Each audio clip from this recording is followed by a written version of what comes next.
everybody, and welcome to the channel. Today I would like to talk to you about dualisms in music.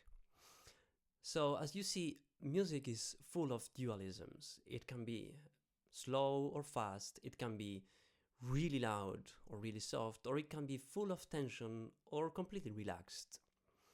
Even though it has not a script, classical music especially, very often it has no script. It almost always tells a story, and it goes in different ways. From a macro perspective, if you take a symphony, for example, it will be divided most of the times in four movements. So the first movement, starts on a certain key and tempo, and then it will go maybe here to the second movement that will be slower, and most of the times as well in a different key.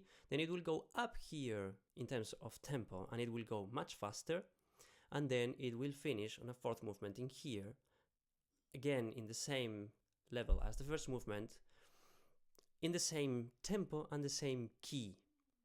Now, as you can see, there is a kind of balance in between the two things.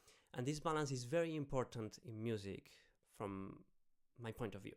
Now, if you take, for example, a given melody, you also have this kind of dualism. It can be tension, or it can be going up and down with the notes, or it can be going softer or growing louder all the time. It depends on the composer. Sometimes it starts really strong, and then it goes soft, and then it grows again, and then it goes once back into a softer mode. Now, take for example the Ode to the Joy from Beethoven's Ninth Symphony. You have a simple question,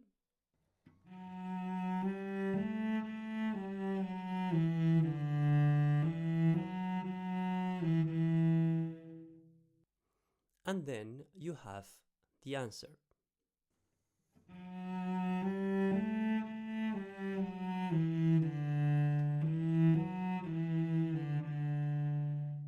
As you can see, the first part of the melody creates a little bit of tension. It goes up, and then it releases this tension at the end of the melody. Then you put it together,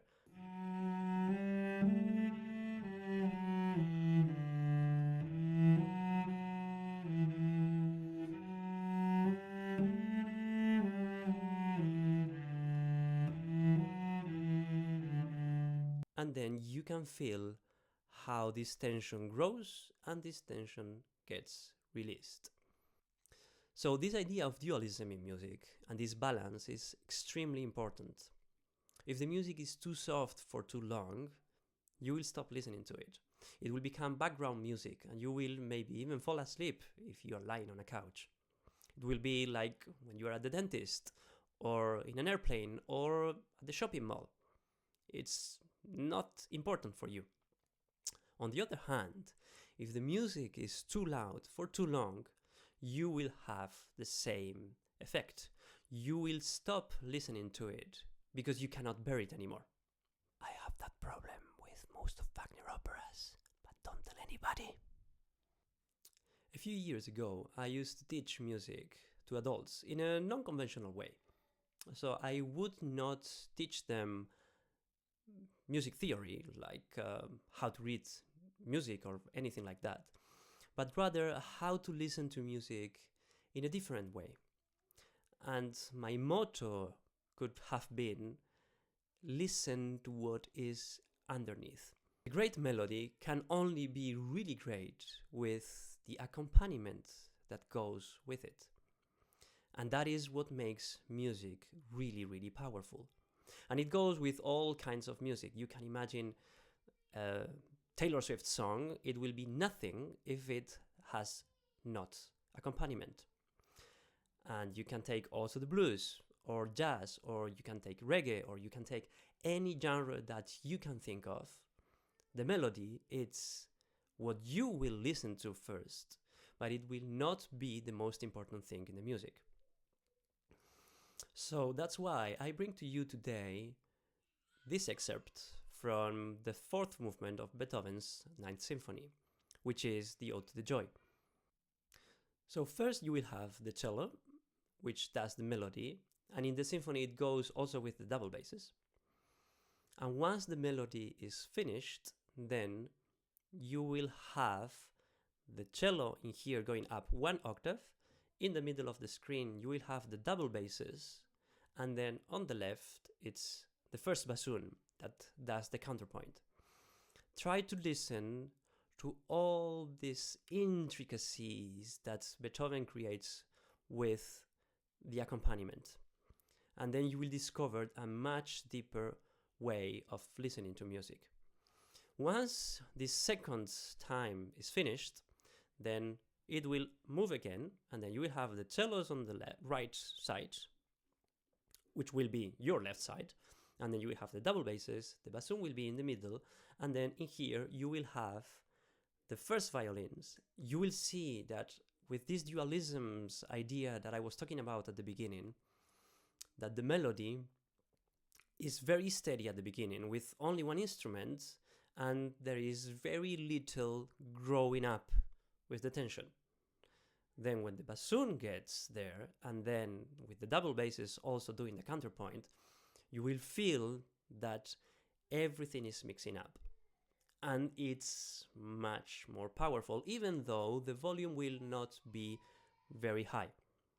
And then in the third part, you will feel like this going in movements, in waves all the time with the tension. And then at the end, it grows and grows and grows until it comes to the end. There's this fourth part to this melody that is done by the trumpets, but I did not play that because it didn't make much sense to try and do that with the cellos only. So here it is, an excerpt from Beethoven's Ninth Symphony. Hope you enjoy it.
And the guy was completely deaf when he composed this. So, if you like this kind of content and you would like to discover more about music in a different way than you're used to, please don't forget to subscribe and hit the like button.